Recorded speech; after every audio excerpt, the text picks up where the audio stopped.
let me teach you how to be a professional patient. I'm a professional patient. I don't know much. Do this. I've just been placed in my patient room. I have my medical records with me. As well, I have both feet on the floor, and I am able to tell the nurse everything that she asked me. She puts the blood pressure cuff on my right arm, which I have no problem with. But if I've had a mastectomy on the right side, I would want to tell her or him to put it on the other arm, please. Never take a blood pressure on the side that you've had a mastectomy. As well, I have the cuff on this side, so the O2 meter is gonna be on the left. And now I'm going to sit quietly. Even if she asks me questions or I wanna talk, I'm gonna be quiet. I won't even talk about the Chiefs preseason game. I'm just gonna be quiet.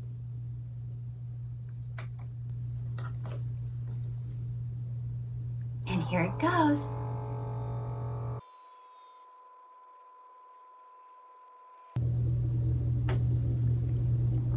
Do you notice how I sat still and I didn't move around or do anything or get in my purse? That makes it so that your blood pressure reading is not accurate. Just sit still, both feet on the floor, and just breathe a minute. You can do it. Not this. Okay, well, I'm glad that I've made it back to the patient area now. So, and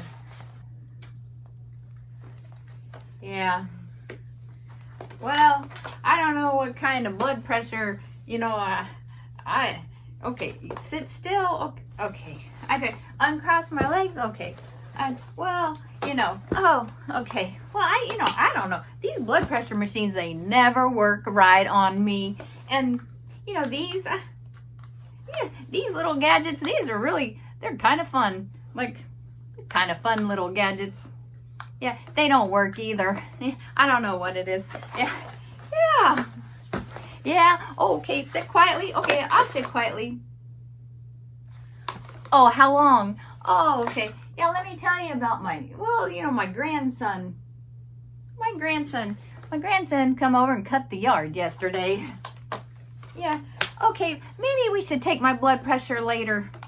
And maybe the oxygen, maybe we'll take that later too. How do you get me out of this fangled thing? Gotta get out of that. That's just crazy talk there. So when you show up to the provider's office, these people don't know anything about you. I won't bother the nurse on how well the Chiefs played, because she may not care, but how could she not? Of course she does. Okay, I'll sit and wait quietly now. It's very important for a patient to share the information that is needed to get an accurate diagnosis and to leave with the appropriate meds or advice. So let's talk about this. I take my blood pressure pretty regularly at home. That way, if I need to go to a provider or the hospital and my blood pressure is super high, which it would be because I do have an issue with white coat syndrome. So I can always tell them, I do take my blood pressure regularly. This is what my average is. And it's just like a, off the cuff average. And this way they're not thinking, oh my goodness, if she's running around with this high blood pressure, she could stroke out any minute. Okay, I could really stroke out at a provider's office, let me tell you. I do not like to go to a doctor's office. I don't like it. Which, that I have a background in. My ex-husband was a physician, and some pretty shady things went down. So that, I'm writing a book, and that will come out. So there's a reason why I have white coat syndrome. So I already know this about me? These people don't know my history. They don't know anything about me. All they know is they took my blood pressure and it's sky high and we need to make it come down. That's all that they're thinking of. I am the focus here. I can tell them, okay, look, if you take it in a little bit, I will calm down and you'll see that it's not really that high. So they usually leave, that high blood pressure in there, and then they'll chart later what my actual blood pressure was after I sat there and calmed down. Okay, there's just nothing I can do about it. And so they do find out. And then they also learn that they can trust me if I ever see those people again. So that's really important. It's really important to know your body, know how your body reacts, and don't go in there and just say, they immediately start asking me, are you stressed out? Have you had caffeine? And of course I look like I've had caffeine because I'm like, like a scared cat. I'm like, ah! And they just think that's normal for me. I mean, who wouldn't? They don't know me. I am a crazy lady that's just like, I gotta get out of here. Okay, they don't see that part. I'm sitting there and I'm smiling, trying to act like I'm fine. I'm not. My blood pressure tells on me every single time. So, okay, enough about that. All right. It is important that you understand, if I didn't know that my blood pressure ran low and it's very high at the doctor's office, I could potentially leave there on metoprolol, and then I would take it and my blood pressure would be too low and they would be trying to work with, okay, let's try a new blood pressure medicine because this one's lowering it too much. Because every time I would go to the doctor's office, my blood pressure would be really high and they wouldn't know what the problem is. And the problem is, initially, I don't have high blood pressure. And it wouldn't be the provider's fault. They don't know. They just know what they have to go on when you get to the office. I mean, do you understand? Do you see that issue? Yeah. So I really hope that I'm helping you learn to know your body, take care of yourself, and also to advocate for yourself when you go to the provider's office. And the accuracy of that diagnosis has a lot to do with how professional you are about you. Are you a professional? I'm a professional. I'm a professional about me. I'm a professional healthcare provider. Together, you get the care that you need. It's great. It works that way. And if you approach it that way every time, I'm telling you, your care is going to be phenomenal. When the nurse calls you, you know that you're going to get up and you're going to go have your vitals taken, which is your blood pressure, your heart rate, and your O2 saturation. Why do you need that? I'm just sick. I just need to be seen. And possibly a temperature and a weight and a height. So we have our oxygen reading and we have the blood pressure reading. And then the nurse is going to leave you to wait for the provider. We're ready to sit and wait for the provider to come in. It's as simple as that. It happens like that every single time. So you should be ready. And if you're a professional patient, you should know this in advance and be ready. So it's as easy as that. Does everybody know what is going to happen when the nurse comes and opens the door to the patient waiting room? Everybody looks. And then she calls out a name, Minki. I'll also tell you that when that nurse comes to the door, she's like, let's go, move it, come on. But have you ever noticed that nobody moves? They just look. And the appointment time has already passed and you're still just sitting there. But when the nurse calls your name, why do you continue to just sit there?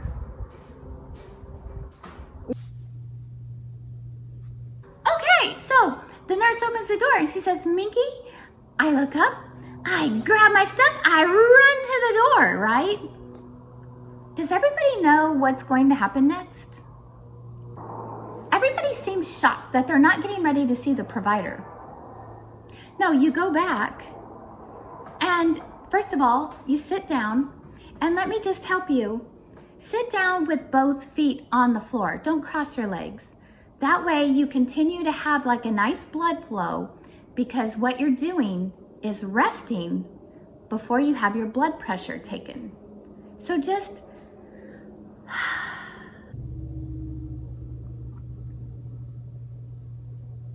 take a nice breath, relax, and then they're going to ask you, why are you here? I don't know why. After you get done telling why you're here, so that gives you time for your blood pressure to go down from the patient waiting room to the office that you're sitting in now. While you're telling your story, you remember, don't get all keyed up about what you're going to talk about. That's my problem. It's what I do. If they're taking your oxygen on the same arm as your blood pressure, that's not correct. Move it over to the other side. If the blood pressure is being taken in this arm, the O2 machine should be on this side. Because when you squeeze the arm taking the blood pressure, you're not getting the circulation through that you need to have a proper oxygen saturation taken. That's why they say you really shouldn't cross your legs when you're sitting down. You're impairing circulation. Both feet on the floor. Again, you don't want to cross your legs because you're impairing your circulation. And I think these days we take circulation for granted. We shouldn't, because the circulation of our body is what keeps us well. So these red blood cells, they're picking up oxygen and they're running it through your body for your body to breathe, to have oxygen everywhere. And the further you get from your heart, the more susceptible the area is to not having good circulation, such as, your feet. So even crossing at the ankles, you shouldn't do, but I'm not gonna should on you. Just remember, when you have things crossed, you are impairing the circulation, but our bodies are phenomenal, so you don't have to get worried, but just be mindful of it. How often do you sit with your legs all crossed up? And how often do you sit on your rear end? Because sitting on your rear end for long periods of time is not good either. In the meantime, I can cross my legs, though it's not recommended, and I can wait patiently. You should try to move around. And even if you have like a desk job, it really is important to remember you need to move. Remember when you were little, at least it was like when I was little, I was constantly wiggle, wiggle, wiggle. My legs were shaky, shaky, shaky. I was all over the place. I have noticed that with age, I can sit rather quietly for a long time. And that whole time, I am impairing circulation. Just to be completely honest, transparent, I have my legs crossed right now. I am uncrossing them as we speak. So see, okay, we all do it, but it's good to know. It's just good to have the information. I'll wait here. Well, listen here, partner. I haven't been feeling really good. It's just, That heat outside, it is hot. It is hotter than blazes outside. It's blazing hot. yeah, nothing you can do about it. Nothing you can do about it. Yeah, Well, my blood pressure, nurse couldn't even get the pressure. Nope. It's like I don't even have pressure. I don't have pressure like my tires don't have pressure when they're flat.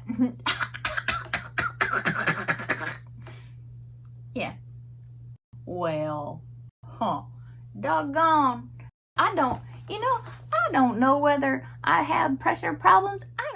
I think my grandpappy, he might have, no, wait. No, I think grandpappy had a bad case of gout. Now that's some bad stuff. But maybe it was my neighbor that had blood pressure problems.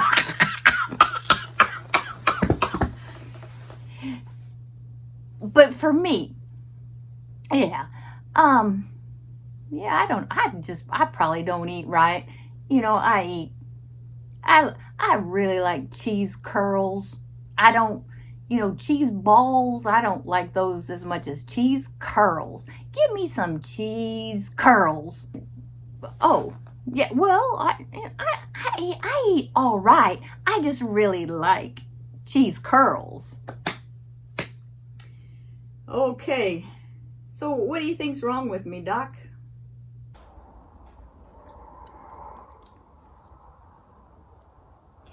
And as always, I'm listening to you. Leave a comment. I'm listening.